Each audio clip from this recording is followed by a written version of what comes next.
Gravando, presidente. Obrigada, bom dia a todos. Hoje, dia 13 de dezembro de 2024, iniciamos a sessão virtual da 8ª Câmara Julgadora do Tribunal de Impostos e Taxas, que está sendo gravada. Estão presentes à sessão de julgamento eu, Isabel Mil, doutora Maria Helena Tinoco, doutor Flávio Arantes, doutor Flávio Nascibem e doutor Rodolfo Milan, representante fiscal. Inicialmente, eu agradeço o doutor Flávio. Cadê o doutor Flávio? Doutor Flávio caiu? Saiu da sala. Bom, enquanto ele retorna, eu faço agradecimento em seguida. Registro também a presença do doutor Marcos Vinícius Costa para a realização da sustentação oral e acompanhamento do julgamento. Vamos aguardar apenas ao doutor Flávio. Pronto, voltou. Doutor Flávio, agradeço o pedido, o atendimento ao pedido de substituição. Seja bem-vindo. Então, nós vamos dar início aqui aos julgamentos pelo processo 50... Doutora Isabel, deixa eu te interromper. Deixa. É que falhou aqui, se puder um julgamento antes, que eu estou arrumando o voto aqui, que eu não sei o que aconteceu. Ele ficou... Certo, então. Se puder ir um antes, enquanto eu arrumo aqui. Claro. Doutor Marcos, então o senhor aguarda, nós vamos passar para o próximo processo e o segundo, então, será o seu, tá bem? Sem problema. Só um minutinho. Deixa eu voltar aqui. Então, o próximo processo é o 41.49.160, Gracil Grafite. Processo de minha relatoria é um recurso de ofício. De só um instantinho, só para eu abrir o processo aqui e colar o voto. Vou pedir só um minutinho.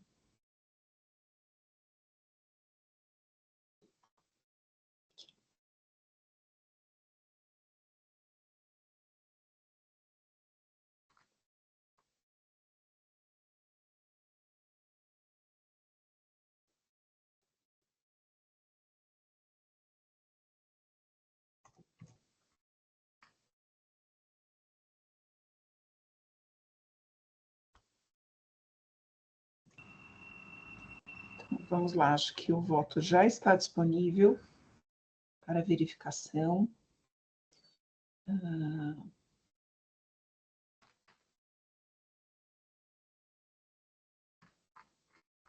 Vamos lá, eu vou fazer uma breve leitura do voto, porque a íntegra o contribuinte depois terá acesso quando da publicação.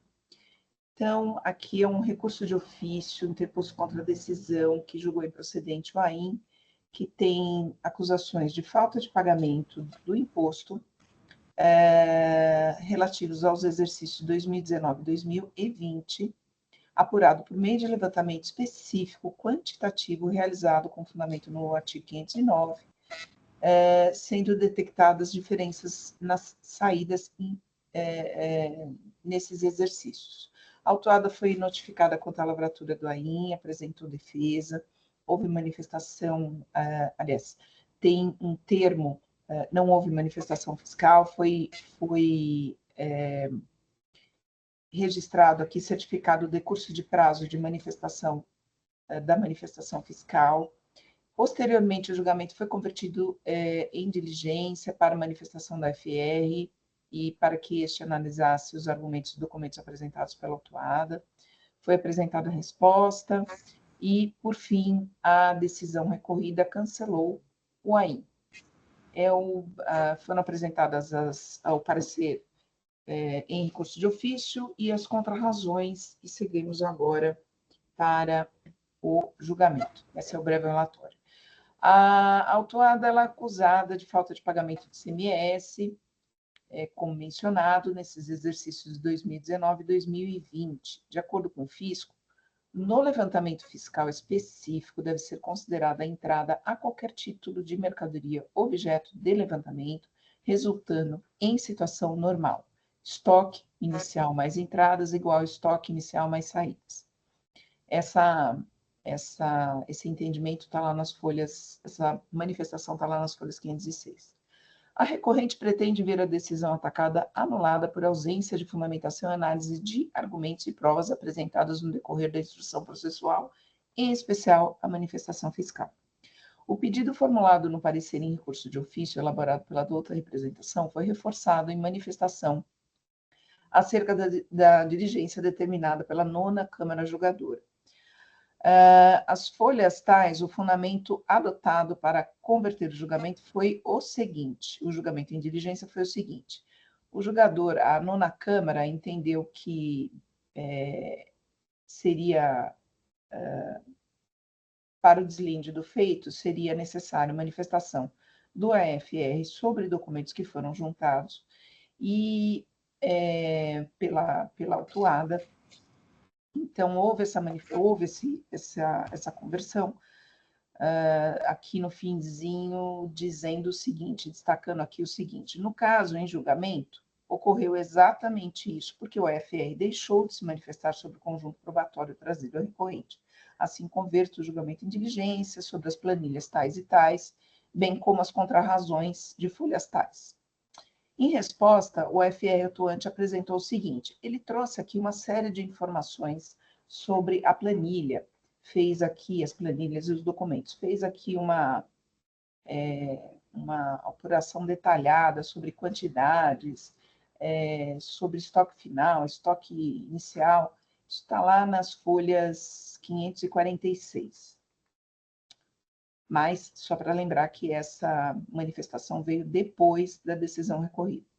Então, nota-se que são informações e considerações complexas que somente vieram aos autos após a decisão recorrida, por consequência não apreciados pelo julgador fiscal, que fundamentou seu convencimento sem analisar os argumentos do fisco.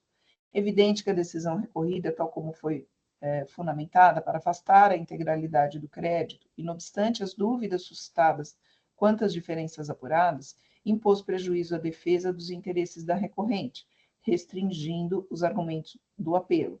Pelos trechos acima transcritos da manifestação fiscal e parecer da douta representação, é possível notar que são questões que necessitam de análise de provas e manifestação expressa do julgador fiscal, não sendo possível prosseguir com o julgamento do feito sob pena de supressão de instância.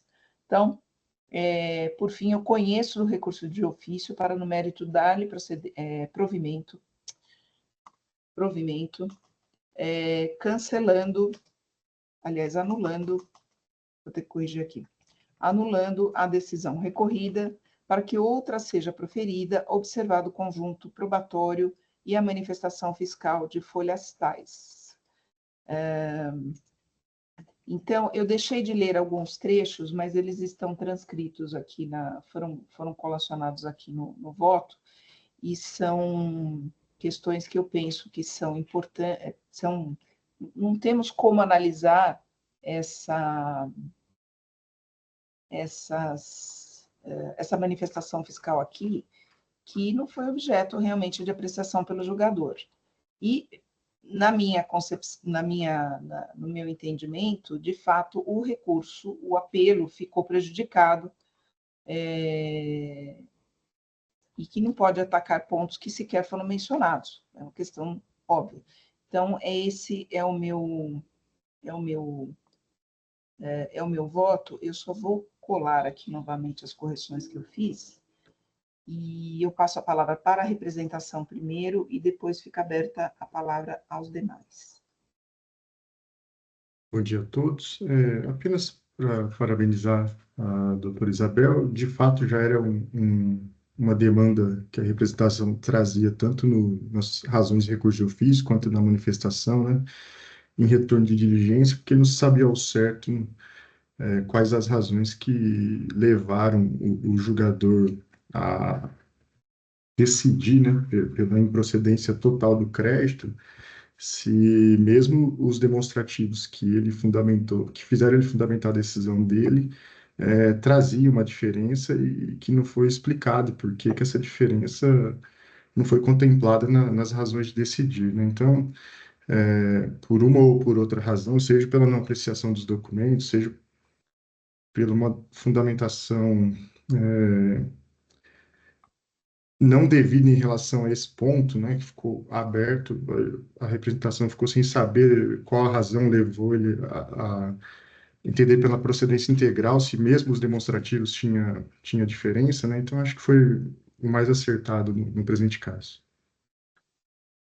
Obrigada, representação. Palavra aberta aos demais. Senhora presidente, eu concordo, eu acho que é o caso de anular, porque tem equívocos, eu vou acompanhar. Obrigada. Doutora Maria Helena.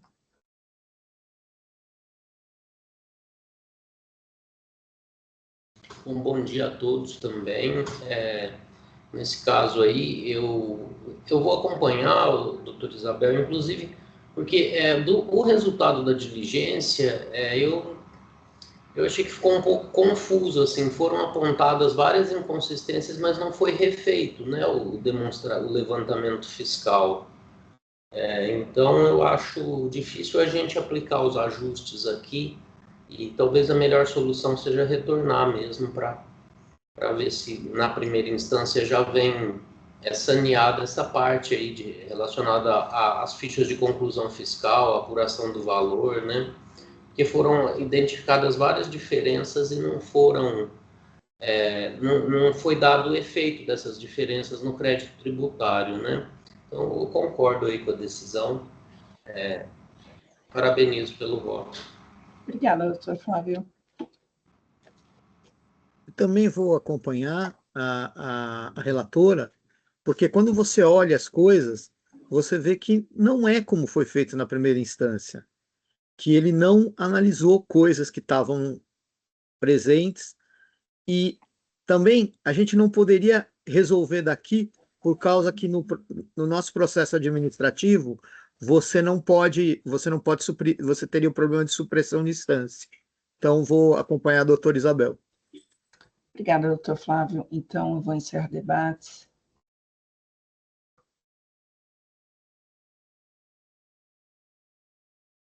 Quórum.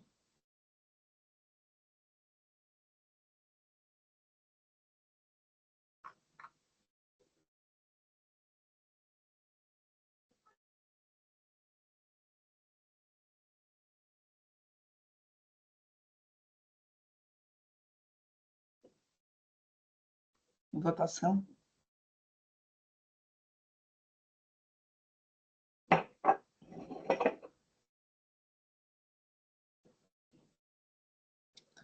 Muito bem. Então, o processo 41.49.160, o recurso de ofício foi conhecido e provido. Esse é o resultado, doutor Igor. Encerra a votação. Encerra o julgamento. Muito bem. Doutora Maria Helena, podemos seguir ou prefere que eu passe para o próximo? Não, podemos.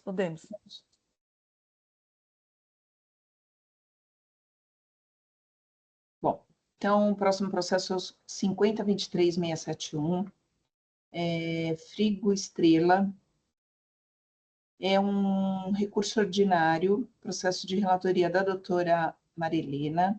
A doutora Maria Helena está presente o doutor Marcos, que vai fazer sustentação oral. Doutor Marcos, bom dia. A senhora aguarda, por favor, a doutora Maria Helena fazer uma breve apresentação do caso, depois eu lhe passaria a palavra.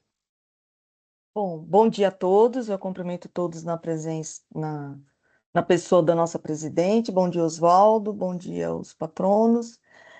Bom, é um auto de infração que foi mantido pela decisão de primeira instância, que o fundamento dele é a emissão de notas fiscais nos meses de setembro a novembro de 2022, consignando declaração falsa quanto ao estabelecimento de destino.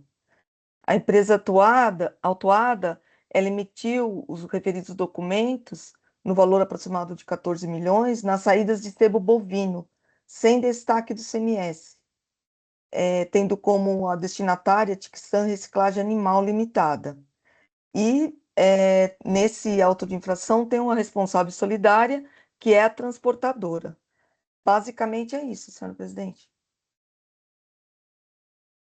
Obrigada, doutora Maria Helena. Com a palavra do doutor Marcos. Bom dia novamente a todos. Doutora Mariana, nossa relatora, doutora Isabel, na função de presidente, doutor Flávio Nascimento, doutor Fábio Arantes, doutor Rodolfo, ao Jailson, que faz a retaguarda para que tudo transcorra bem, complementando um pouco o relato foi feito aqui em instantes, a Autuada, que é o devedor principal, o Frigo Estrela, é um frigorífico. Um dos subprodutos da atividade dela é a gordura animal. Esse subproduto é vendido para empresas que, na maioria das vezes, quando adquirem, ficam com a obrigação de fazer a retirada no estabelecimento do frigorífico. As operações que acabaram sendo objeto do lançamento são de saída de sebo bovino para essa adquirente que a relatora mencionou, a Tixan Rescagem Animal. A Tixan, por sua vez, contratou o frete desse produto com a Cebuminas Transportes e Logística, que é a corresponsável aqui nesse caso. Sempre que se negocia com alguma empresa, existem alguns cuidados básicos relativos à parte negocial e à parte fiscal, que o Frigostrela geralmente leva a efeito, tá? Que inclui uma verificação tanto cadastral, de CNPJ, inscrição estadual, prefeituras, quando é o caso, e aquela verificação comercial que inclui as consultas em sistema de proteção de crédito, principalmente. Tá?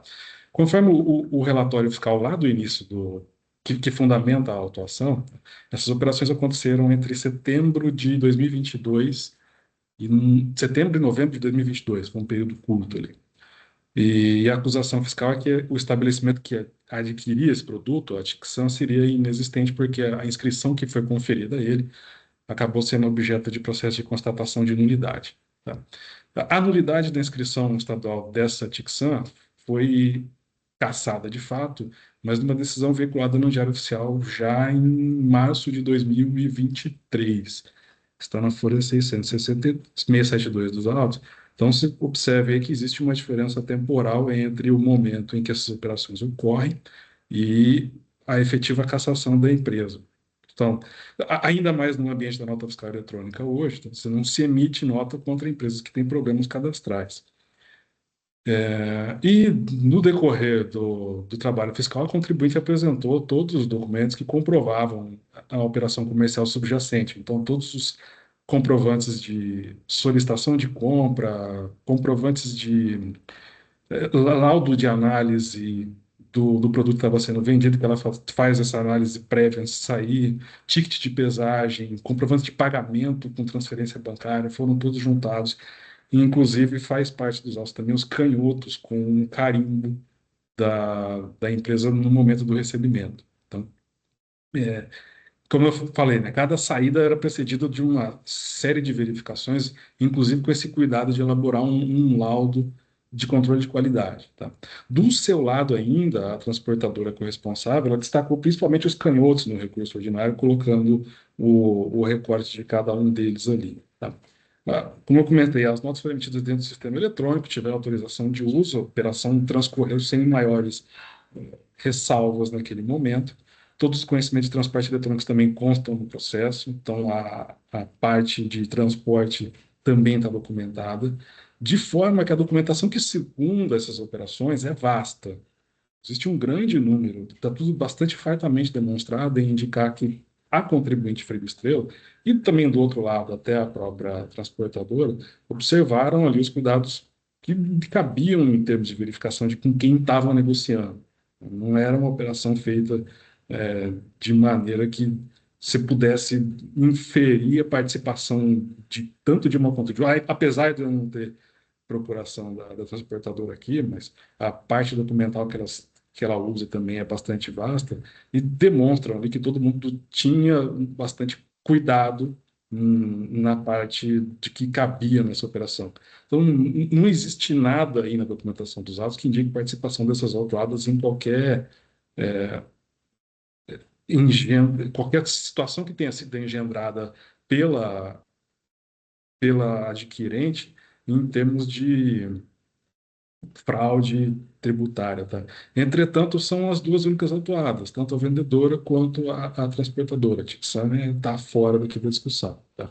Então, dentro da esfera de responsabilidade de cada uma delas, os cuidados que lhe cabiam foram todos tomados.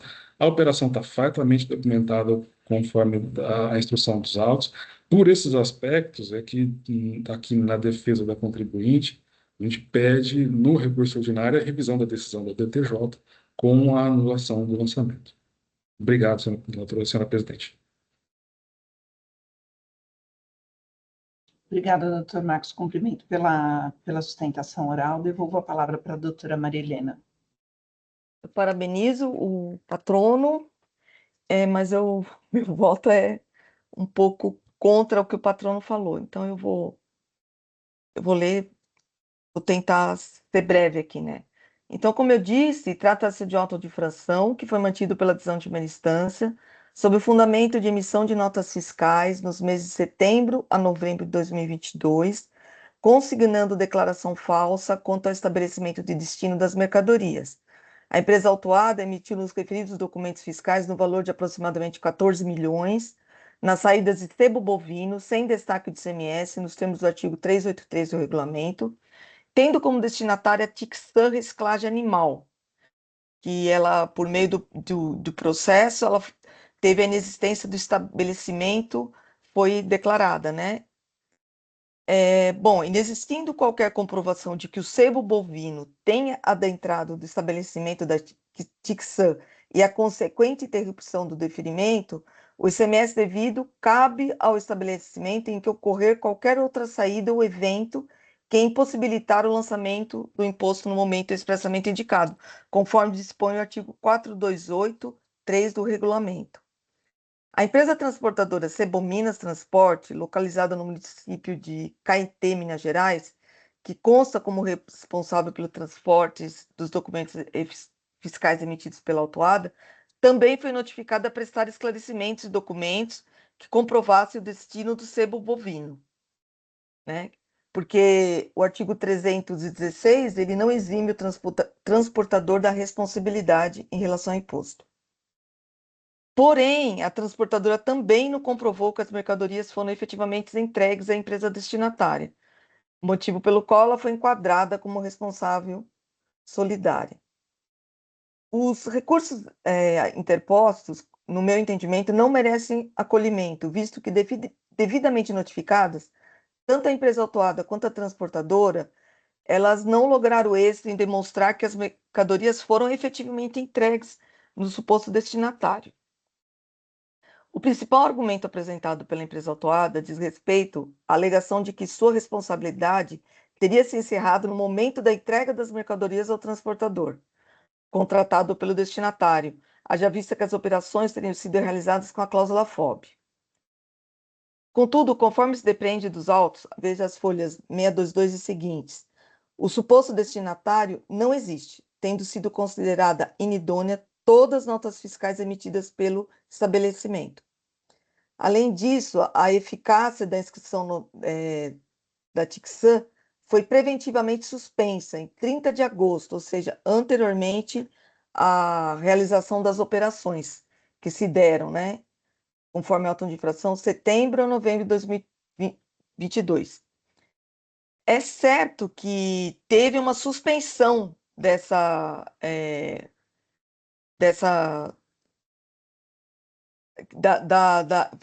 suspensão preventiva, né? Porque a Tixan ela obteve uma liminar, que posteriormente não foi confirmada. O mandado de segurança teve a ordem denegada, né? E aí depois foi novamente suspensa a inscrição estadual da Tixan. Deve ser ressaltado que as diligências fiscais comprovaram a inexistência do estabelecimento. Não se trata de uma declaração genérica, né? Mas teve efetiva comprovação. Assim, uma vez comprovada a consignação de destinatário falso nos documentos, a infração está caracterizada. O fato, né, que também tem essa alegação nos recursos, de o contribuinte não ter ciência dessa declaração, não exime, né, e não descaracteriza a infração. Ainda deve ser ressaltado que São operações de remessa de sebo bovino em valor que supera o montante de 14 milhões de reais em período inferior a 60 dias. A empresa autuada ela foi notificada para comprovar documentalmente a realização das operações, a folha 146, e ela apresentou DANFs das operações, tickets de pesagem, laudos de análise de sebo bovino. Documentos estes que eles não logram comprovar que houve a efetiva entrega das mercadorias no destinatário. Não tem prova de tratativa entre a empresa autuada e a destinatária. Tem uma incompatibilidade entre os documentos apresentados pela empresa autuada e a responsável. De um lado, a empresa autuada argumenta que os canhotos das notas fiscais teriam sido assinados pelos motoristas da transportadora. Do outro lado, a transportadora afirma que os canhotos foram carimbados pelo destinatário. Não há qualquer documento que demonstre que a empresa autuada diligenciou no sentido de verificar a regularidade do destinatário, conforme estabelece o artigo 22A da Lei Paulista 6374. A empresa autuada apresentou extratos bancários, objetivando demonstrar os pagamentos pela remessa de mercadorias. Contudo, não há indicação do vínculo, né, no processo entre as notas fiscais e os pagamentos realizados. E eu acho que esse trabalho não cabe ao julgador, a despeito do patrono ter dito que estão todos os pagamentos comprovados, acho que não cabe ao julgador fazer essa vinculação. A autuada também argumenta que inexistir nexo de causalidade entre as operações por ela realizadas e a conduta da falta de pagamento do ICMS diferido. Ela sustenta que o contribuinte que tem o seu ICMS diferido nada tem a ver com a caracterização do fato que implicará no recolhimento do tributo, ou mesmo com seu efetivo recolhimento, demonstrando que não possui qualquer nexo causal com o não recolhimento do referido tributo. Isso está nas folhas 903. No entanto, eu entendo que essa argumentação é descabida. Por quê? Porque a alegação entre a infração de consignação de destinatário falso no documento fiscal e a cobrança do ICMS diferido é a própria quebra do diferimento. O artigo 428, conforme dispõe o 428 do regulamento, o ICMS deve ser cobrado do estabelecimento em que ocorrer a saída ou evento que impossibilite o lançamento do imposto diferido, o que, no caso, corresponde à saída consignando o destinatário falso no documento. Tendo em vista que estou comprovada a inexistência de estabelecimento destinatário, não há dúvidas quanto ao fato de que o transportador das mercadorias as entregou a destinatário diverso. Assim, há responsabilidade solidária nos termos do artigo 9º, 2d, inciso 12 da Lei Paulista 6374/89. A transportadora alega que o responsável, contrariamente ao alegado pela transportadora, responsável solidário, o encerramento do DTE ocorre após o registro do evento de conclusão do serviço de transporte no DTE. Assim, tendo em vista que, na qualquer menção, a presunção de entrega da mercadoria ao destinatário indicado no documento fiscal, eventuais eventos de encerramento do DTE nada comprovam quanto ao local da entrega das mercadorias. Então, eu acho que é tudo uma questão de prova, né?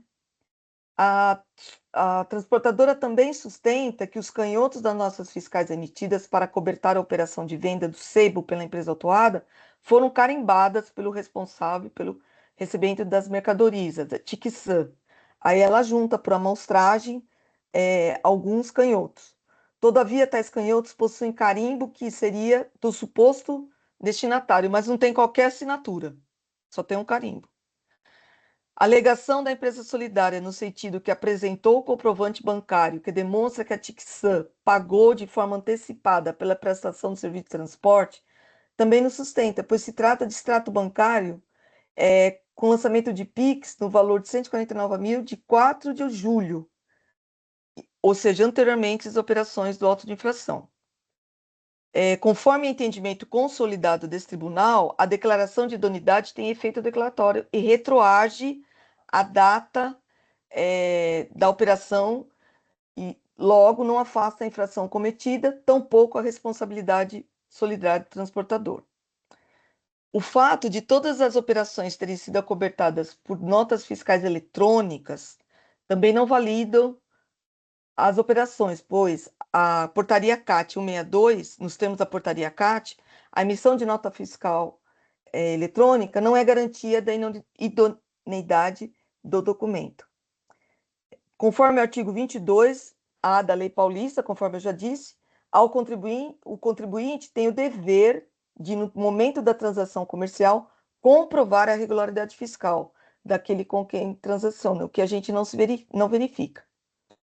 E por conta da multa, né, que a multa é excessiva, esse tribunal, por força do disposto no artigo 28 da Lei Paulista 13.457 de 2009, está impedido de manifestar-se sobre discussão de constitucionalidade de lei, motivo pelo qual a multa aplicada, lançada nos termos da lei, deve ser mantida. Por conta de tudo isso, senhora presidente, eu voto pelo conhecimento e não provimento dos recursos, manutenção da decisão de primeira instância e do auto de infração lavado. Presidente, se puder editar, que eu vi que tem alguns erros aqui, a hora que eu tentei retificar aqui, ficou pior. Se puder editar para eu arrumar. Doutora Maria Helena, parabenizo pelo voto e pela análise. Espera só um minutinho, deixa eu abrir aqui, que eu fui Deixa eu abrindo. arrumar. Doutora, espera um pouquinho que agora deu uma zica aqui. Tá. Tela vermelha. Tem que entrar de novo. Só um minutinho, deixa eu desligar. Então, eu parabenizo a sustentação oral do patrono, mas analisando o processo, é questão de prova, então eu acho que, infelizmente, não logrou comprovar que as mercadorias foram entregues para o destinatário. Por essa razão que eu voto pela manutenção da auto-infração da decisão de primeira instância. Vou pedir só um minutinho, eu vou ter que desligar e entrar de novo. Aqui. Tá bom. É que eu honestamente, acessei um monte de página aqui agora e eu não vi esse processo com antecedência. Eu me lembro de ter participado já de algum julgamento com esse assunto.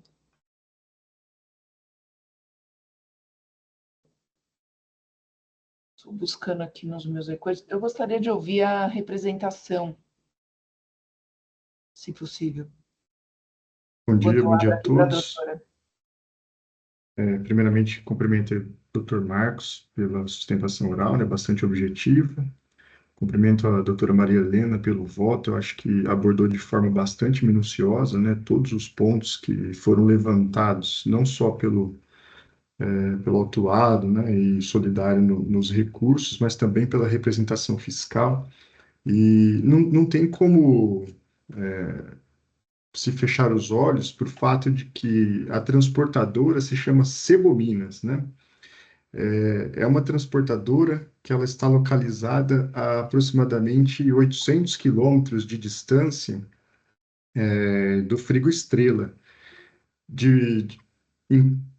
Em contrapartida, né, a suposta destinatária ela estaria localizada a pouco mais de 40, 50, 70 quilômetros da autuada. Então, quando se começa a olhar os indícios que constam dos autos, né, alguns questionamentos começam a ocorrer na cabeça de quem está fazendo a leitura, né? Por que se contratar uma empresa transportadora que está a 800 quilômetros de distância, quando o frete, em tese, seria feito numa distância de 70 quilômetros, 50 quilômetros entre fornecedor e destinatário, né? Por que o comprovante de pagamento é da transportadora para a suposta fornecedora e não do adquirente?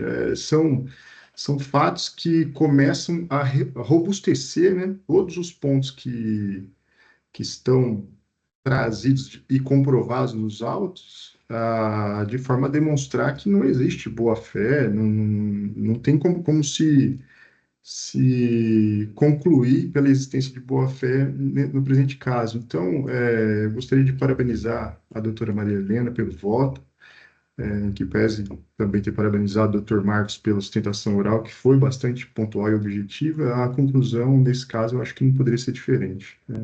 Parabéns mais uma vez, doutora Maria Helena.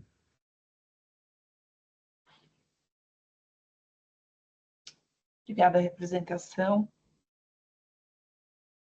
Eu acho que esse até é um assunto que já foi levado várias vezes para a Câmara Superior, né? Sim, já foi.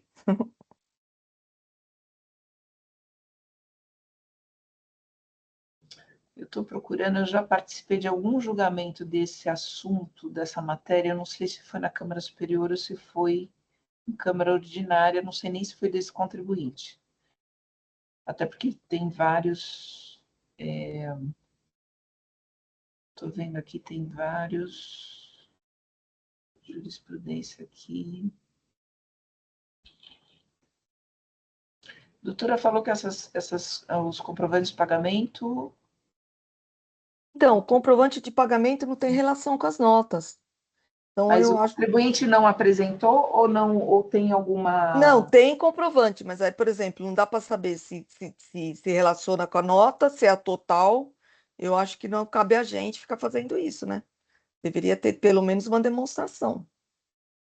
E por conta de todo o resto das provas, eu geralmente, por conta dos pagamentos, se tem o pagamento, a prova, o extrato na conta, o meu entendimento é pela boa-fé. Só que não tem como cruzar. E eu acho que não cabe a gente ficar fazendo esse cruzamento.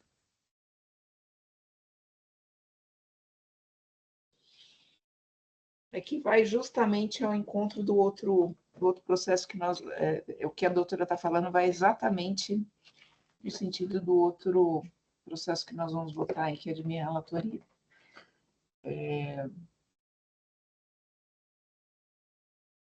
Doutora, eu não queria fazer isso nessa altura do campeonato, mas eu acho que eu vou ter que pedir vistas desse processo. Pode pedir. Eu só estou Desculpa arrumando com a aqui. devida vênia, mas eu acho que eu vou ter que Imagine. pedir vista. Pode pedir. Doutor Flávio, doutores Flávios, querem falar alguma coisa antes da... Eu queria falar só uma coisa. A primeira coisa é assim, ele tem provas de pagamento, mas assim, elas não se relacionam diretamente às operações e às notas. Eu estava dando uma olhada aqui, também tem coisa que o pagamento é feito pela transportadora e não pela empresa. Tem que é um cara que uma empresa que ela já não existia, ela já estava suspensa antes das operações. E então eu acho que assim, e também tem outra coisa, que ela não é uma de crédito indevido do inidôneo, ela é uma acusação de destinatário falso. Então, a boa-fé aqui serviria para dizer que a coisa chegou até o destinatário, ou que pelo menos a empresa tomou todos os cuidados para saber que aquele cara para onde ela mandou existia. Só que não existe nada disso, quer dizer, os carimbos, os carimbos das notas não têm assinatura. Se tudo tivesse certinho e fosse um problema só de fazer a relação entre as notas e as coisas, eu iria pela diligência, até porque eu acho que a diligência é quase que um direito da pessoa que está formando o seu convencimento, mesmo quando eu não concordo. Mas eu acho que nesse caso tem outros problemas também. Não bastaria relacionar as notas com as operações para a coisa ter chegado lá. Mas, assim, é a minha opinião. A vista às vezes até bom, porque tem grande quantidade aí de documentos. Algumas você dá uma olhada aqui, nem dá para ver. Tem coisa que você tem que ver que tem um monte de documentos aqui que eles trouxeram. Né? Por isso que eu acho que é um voto tão minucioso da doutora Maria Helena, que ela foi lá e viu tudo aquilo que foi trazido Não, pelo contribuinte. sem dúvida, que como eu tenho um seguinte aí que eu acabei exatamente, bom, não posso adiantar, mas eu estou achando que O meu Doutora, ponto eu é tô o achando, eu tô seguinte. achando melhor eu pedir vista, doutora. Não, sim. No meu ponto é o seguinte. Eu geralmente, todo mundo sabe como é que eu voto aqui. Eu sou pela diligência, eu sou pela verificação, mas nesse caso tem, como disse o doutor Flávio, tem muita coisa contra. Até quando a gente não. Acho que não, né? Exatamente, eu Até acho que quando a tudo Não, é a prova, não. é a prova É. pela busca pela prova da verdade material, mas aqui tem muita coisa contra, exatamente. Foi suspensa antes, teve que entrar com mandato de segurança para suspender a suspensão, logo Que depois do mandato de depois, segurança que foi depois o cara denegada viu que um cara não existia mesmo, quer ele dizer, não existia, teve a como é que. denegação da segurança, os carimbos, não tem assinatura nenhuma, não tem nada assim que suporta. Então é por isso que meu voto é nesse sentido, mas presidente fica totalmente à vontade. Eu só quis justificar porque geralmente meu voto é diferente.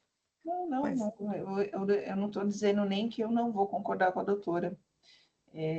Só para evitar aí algum conflito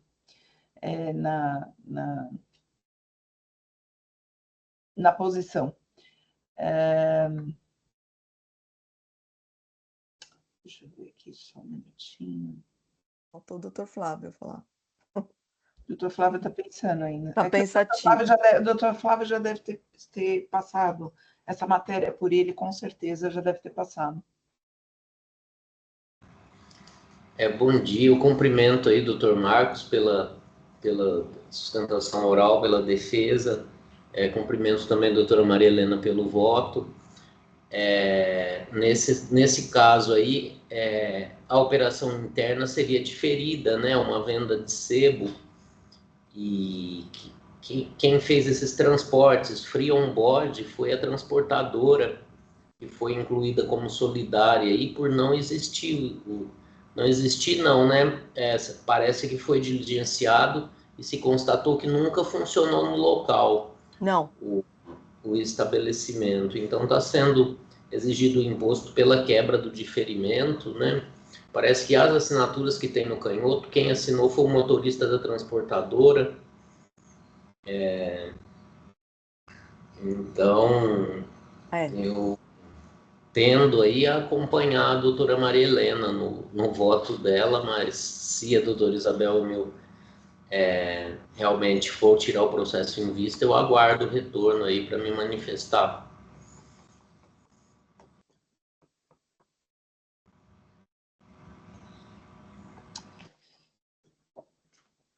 Bom, é que eu estou achando que vai dar um conflito, mas vamos fazer assim. Eu vou pedir vista, então, do processo, e eu prometo que eu trago esse processo então, logo no retorno aí das sessões.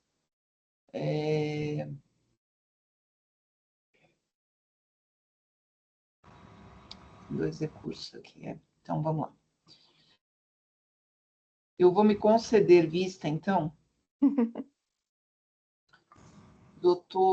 Cadê o doutor? Doutor Marcos, eu vou, até porque eu tenho um outro voto aí que eu vou proferir em seguida, que eu estou achando que vai dar algum conflito se eu seguir a doutora Maria Helena sem, ao menos, justificar, que eu realmente não tive oportunidade de analisar esse processo anteriormente, então eu vou analisar o processo, não vou antecipar, né, se sim ou se não, mas eu prefiro analisar aqui com mais vagar esse processo, tá bem?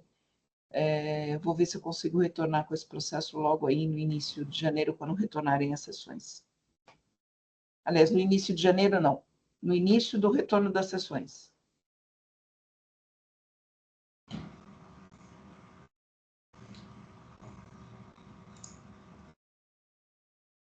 Deixa eu ver aqui. Concedido.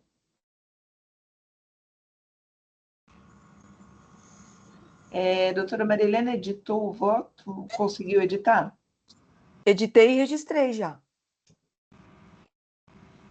Tá.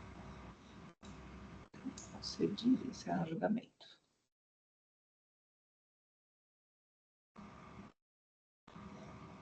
Pronto. Então, cadê o doutor Marcos? Doutor Marcos, então o processo sai em vista comigo, tá bem? Certo. Obrigado de novo, agradeço pela atenção de todos. Desejo uma boa sequência de trabalho para vocês. Obrigada, o senhor também.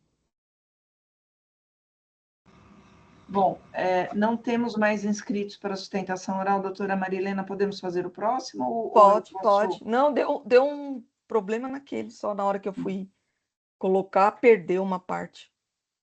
Então, vamos lá. Processo 5010-507, Montreal, engarrafadora. Processo de relatoria da doutora Marilena. É um recurso ordinário. Não temos inscritos para sustentação oral. Bom, é um auto de infração que foi mantido pela decisão de primeira instância, sob o fundamento de creditamento indevido do imposto relativamente a documentos fiscais declarados inidôneos em virtude da simulação de existência dos estabelecimentos emitentes de 4 estabelecimentos. A empresa, em sede de recurso ordinário, ela alega vários necessidade de aplicação da súmula 509, boa-fé,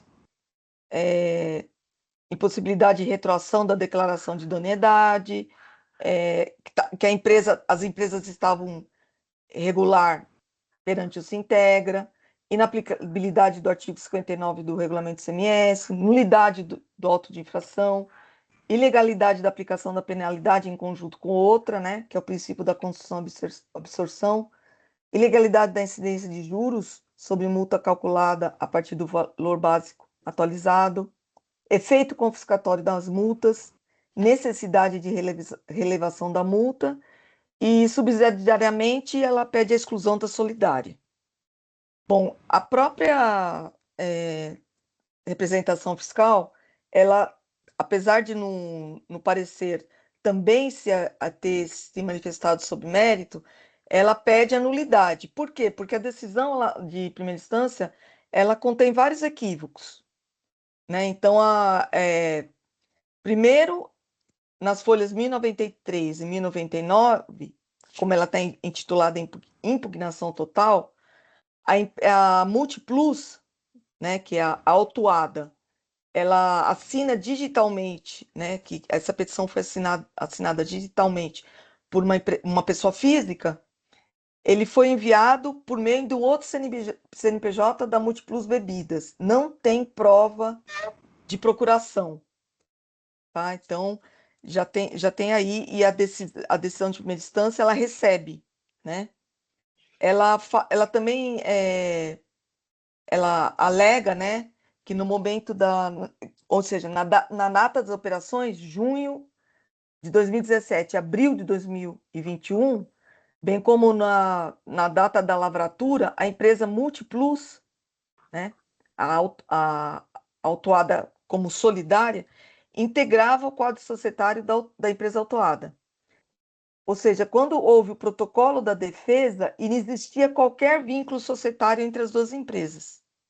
E isso a decisão de primeira instância ela não observou. A decisão de primeira instância também se equivoca quando ela considera que a solidária, né, foi notificada em 30/8/2023,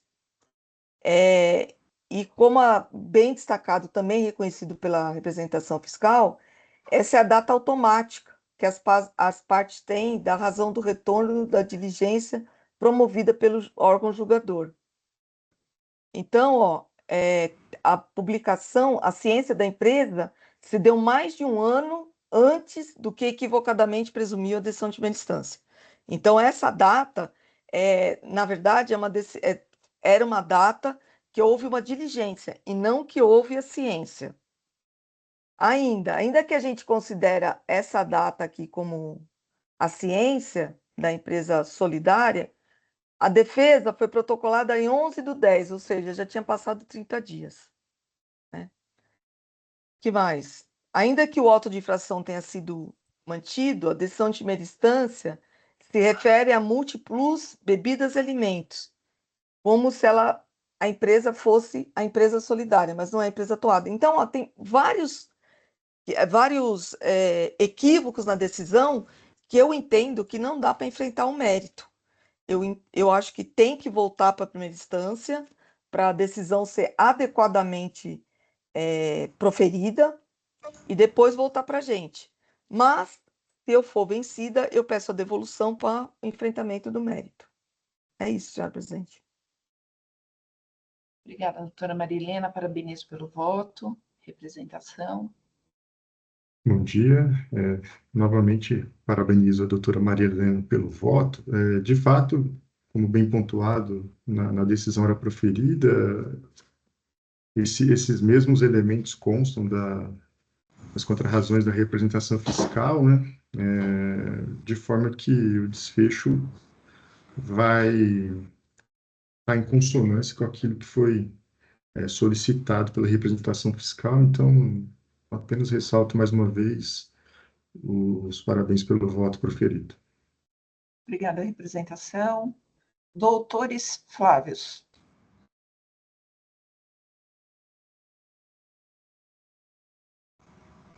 Bom, eu cumprimento aí a doutora Marilena pelo voto. Eu acho que tem até mais coisas aí para anular a decisão de primeira instância, viu, doutora Marilena? Eu acho que tinha também, mas acho que isso aí é suficiente. Eu não sei, eu acho que o julgador ele estava julgando outra coisa, outro processo, não sei. Assim, me parece que o solidário até ingressou com recurso, mas por não ter inscrição estadual, eu acho que ele protocolou no CIPET, via SEI. Exatamente, é que eu não li tudo, né? Mas isso aí eu falo Esse também. recurso parece que não foi analisado também na decisão Não, de primeira não. instância. Enfim, eu concordo aí com a anulação do julgamento de primeira instância para que outra decisão seja proferida. Obrigada, doutor Flávio. Eu também acompanho. O cara, além dele não ter julgado um recurso, ele confunde o solidário com o Exatamente. autuado. Quer dizer, Ele faz uma confusão. um Na hora você não negócio sabe se é o desse, solidário ou se é o né? autuado. É assim, né? Acho que tem que anular mesmo. Porque com certeza, quando chegar na Câmara Superior, vai ser anulado. Só dele confundir o solidário com o autuado já É. anula. Perfeito, doutora Marilena. Sem qualquer acréscimo, acompanho. Registrado. Então, eu vou encerrar debates. Quórum.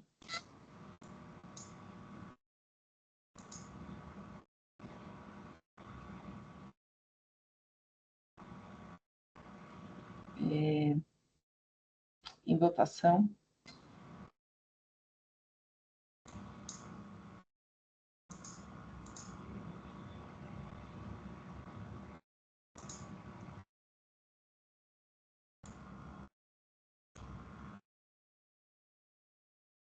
Muito bem. Então, o processo, o 5010-507, recurso ordinário, foi conhecido e provido.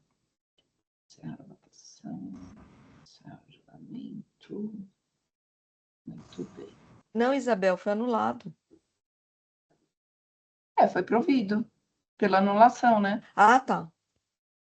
É que eu coloquei a anulação. Não, mas foi provido. É verdade, foi provido com a anulação da decisão. Pronto. Ah, tá. Deixa eu ver aqui, peraí um pouquinho, que caiu de novo, voltou. Então, agora nós vamos para o processo 5010-585. É um recurso de ofício. Nossa, espera só um pouquinho, preciso voltar aqui só um instantinho. Pronto. Skylac Tintas, processo de minha relatoria, um recurso de ofício. Deixa eu só colar o voto aqui.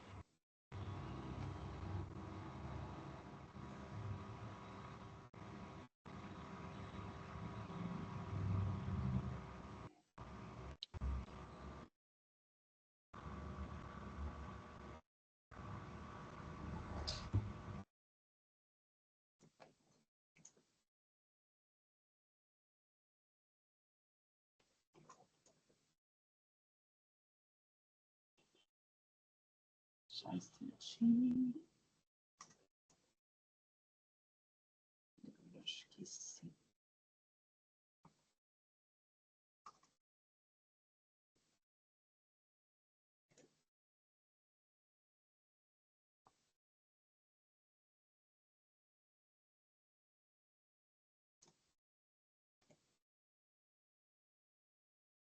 Pronto, acho que já está disponível. Bom, vamos lá. Aqui é um recurso ordinário, é um recurso de ofício. Aqui é crédito indevido do período de outubro de 2019 a março de 2020, que foi identificado aqui as escriturações de notas fiscais em condições que não atendem o disposto no artigo 59. A inscrição estadual da suposta fornecedora de solventes vintage, ela foi considerada nula, e todos os documentos fiscais emitidos a partir de 17 de setembro de 2019 foram considerados inidôneos. Bom, temos aqui uma série de documentos que foram juntados. A autuada foi notificada, apresentou defesa e, por fim, aqui a decisão recorrida houve por cancelar o auto de infração. Então, aqui,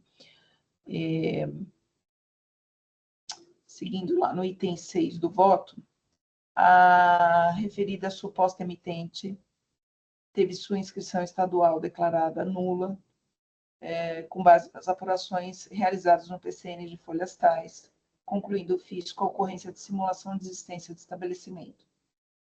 Notificada a apresentar corretor, apresentar esclarecimentos e comprovar as operações de compra, pagamentos, pedidos e dados de transporte, a autuada apresentou o que entendeu necessário para a comprovação. Então, os documentos que ela juntou estão lá nas folhas 54 a 355. Aduz a recorrente que é fabricante de tintas, vernizes, esmaltes, lacas e, por conta dessa atividade, adquire os solventes Aguarrás, mineral, chileno, ciclosol 53 de indústrias e distribuidores. Afirma que, durante o período da autuação, comprou solventes de 3 fornecedores, que aproximadamente 7% de suas compras foram realizadas com a Vintage, considerada inidônea. Também diz que a jurisprudência desse tribunal faz algumas considerações a respeito da declaração dos efeitos de inidoneidade. Aí eu digo que a jurisprudência desse tribunal já é firme no sentido de que é possível retroagir e atingir operações realizadas anteriormente à declaração.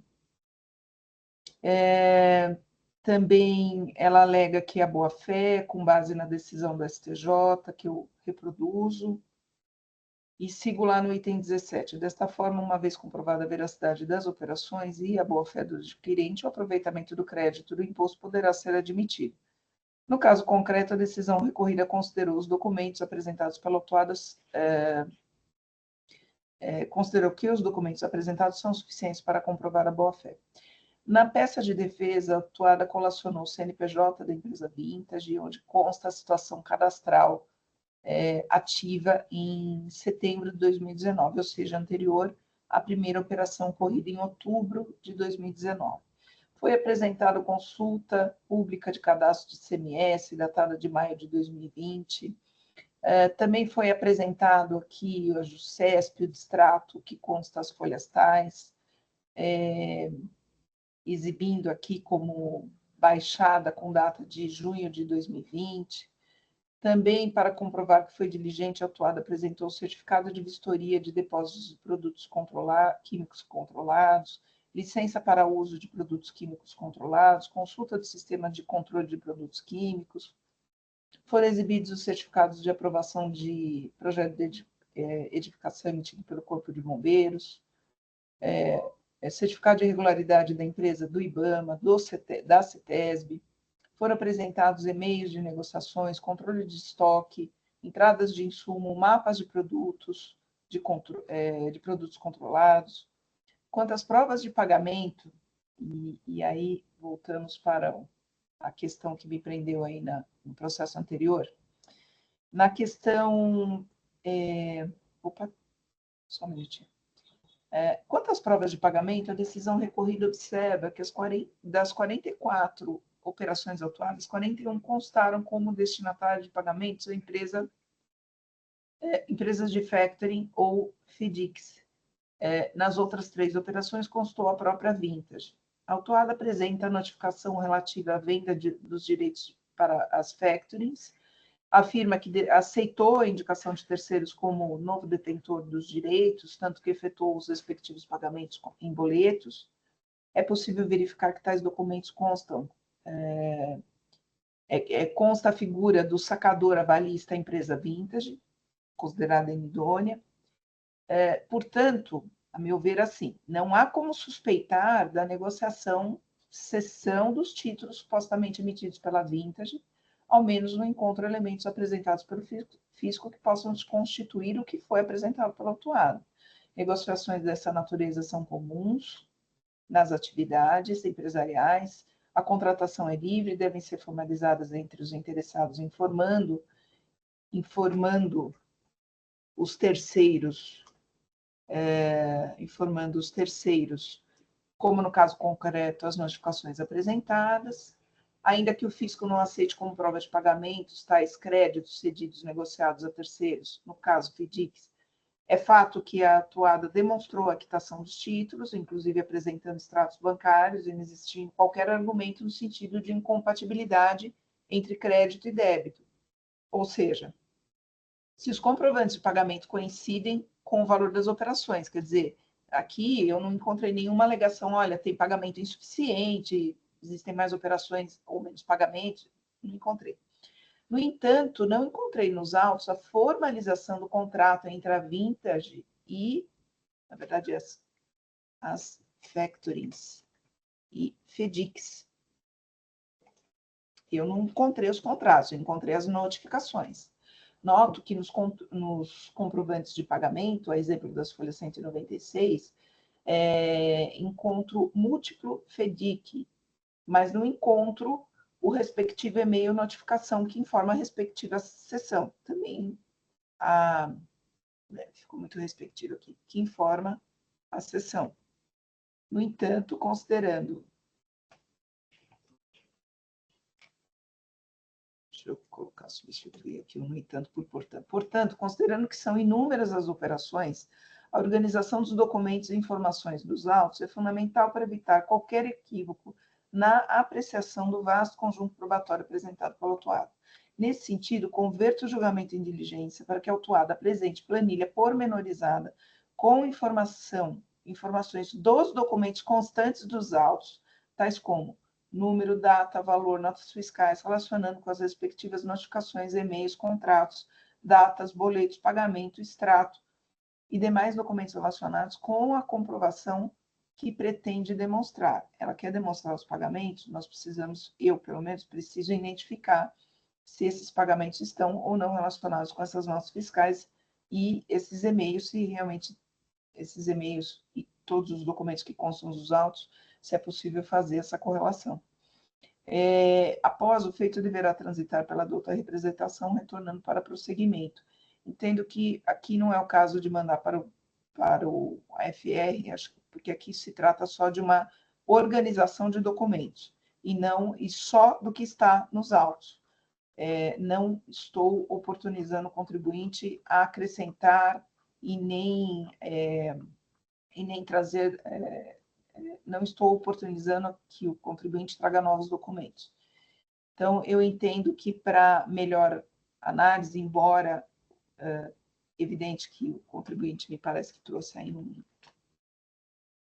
um conjunto probatório bem interessante, mas essas provas de pagamento, no meu sentido, estão um pouco confusas, eu não consegui fazer essa correlação. Então, esse é meu voto, eu vou pedir só um minutinho que eu vou corrigir aqui algumas questões, eu vou colar novamente e eu passo a palavra, então, para a representação. Bom dia a todos. Primeiramente, parabenizo a doutora Isabel pelo voto. Eu entendo a preocupação em relação à adequação, né, do conjunto probatório, ou pelo menos que a recorrente consiga demonstrar a forma como foi feita a cessão de crédito, porém, nesse caso, eu tenho um entendimento um pouco diverso em relação à validade, né, dessa forma de pagamento para fins de demonstração de boa-fé, né? Ninguém contesta a existência e a possibilidade desse ato negocial de cessão de crédito numa relação negocial regular e comum, né? Agora, quando adentramos na análise da boa-fé, a gente não pode perder de vista que a gente já está analisando a documentação da contribuinte no campo da exceção, né? Porque, pela regra do 136, a responsabilidade da contribuinte seria objetiva, né? Então, abre-se a possibilidade de, no campo da exceção, a contribuinte demonstrar a regularidade do ato negocial. E o que é fundamental, a nosso ver, nessa demonstração? Que ela consiga trazer elementos que não deixem nenhuma margem de dúvida que existe um vínculo entre ela, compradora, e entre o suposto fornecedor, ou fornecedor declarado nos documentos fiscais. Então, a cessão de crédito, em que pese possível no mundo negocial, comum e regular, no âmbito da exceção, ela não tem esse poder de demonstrar esse vínculo, porque o destinatário dos valores é um terceiro, né? Que pese existir contratos e outras coisas que são deficitários, conforme constam nas contrarrazões da representação fiscal, né? E é essa a razão, inclusive, da conversão do julgamento em diligência, ainda que ela traga os contratos demonstrando a regularidade da cessão, eu entendo que a cessão não demonstra o vínculo entre o comprador e o fornecedor, que é a única coisa que ela precisa demonstrar no campo da boa-fé, né? Então, eu só queria fazer essa ressalva, mas como no retorno de diligência, caso seja votado pela conversão em diligência mesmo, o processo passará pela representação fiscal, eu trago a manifestação por escrito na devida oportunidade. Muito obrigado. Obrigada, representação. A preocupação aqui, na verdade, é só a reorganização desses documentos, né? Porque se trata de um produto controlado. Por isso que veio tanta informação de corpo de bombeiros, autorização, porque me parece que essas negociações necessitam desses documentos. Então, mas quando chega na prova de pagamento, de fato, eu comecei a tentar fazer os links, não existe nenhuma... A própria representação fala isso, né? Porque você reproduziu exatamente o que está no parecer, mas eu também não encontrei nenhuma informação de que, se acatados esses documentos, essas provas de pagamento, se existe alguma incompatibilidade,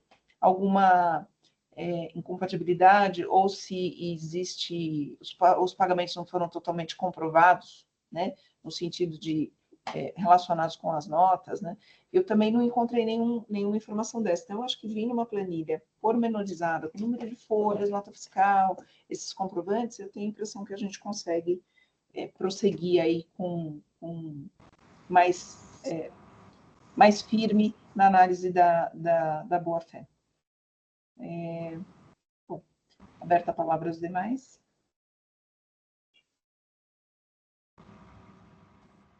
Então, eu acho assim, eu não costumo aceitar provas de pagamento para factoring pelos motivos já falados aqui pela representação fiscal.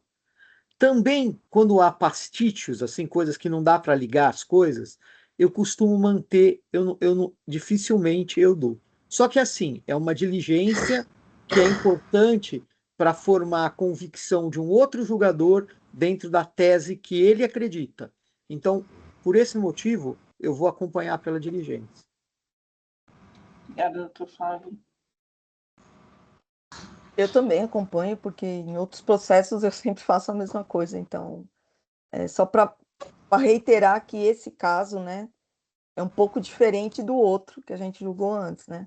Mas eu acompanho, senhor presidente. Obrigada, doutora Marilene. Bom, esses casos de inidôneo, né, doutora Isabel, a gente sempre, parece que sempre está faltando alguma coisa na prova, né, sempre, nunca está completo. No Poder Judiciário ainda existe a figura da perícia, e se chama um terceiro para dar uma opinião nos autos, né, e aqui não, aqui nós que temos que construir essa convicção, né. Então, eu acho que tudo que for feito aí nos autos para organizar melhor as provas, para dar mais convicção para uma decisão aí, eu acho positivo e nesse sentido eu acompanho também. Obrigada, doutor Flávio. Bom, então o voto já está registrado. Deixa eu ver aqui.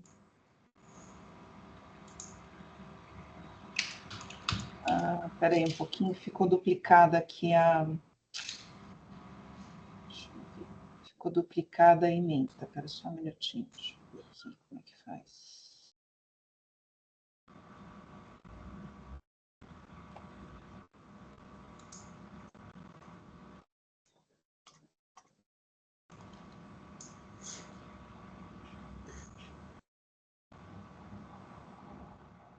Agora sim.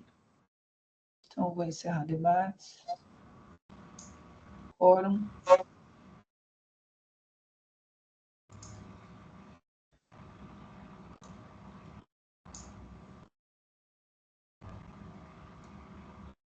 Em votação.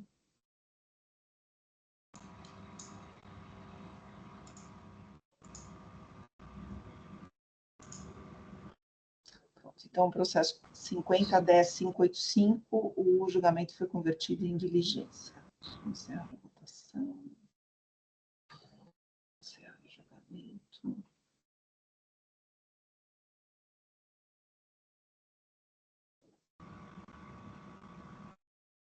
Pauta cumprida. Muito bem. Bom, então, agradeço a todos pelo empenho e dedicação de sempre. Doutor Flávio, obrigada por estar conosco hoje, atender a solicitação de substituição. Então, De nada. Obrigada. Eu dou por encerrada, então, a sessão de julgamento do dia 13 de dezembro de 2024. Vou pedir a gentileza para o Jailson encerrar a gravação.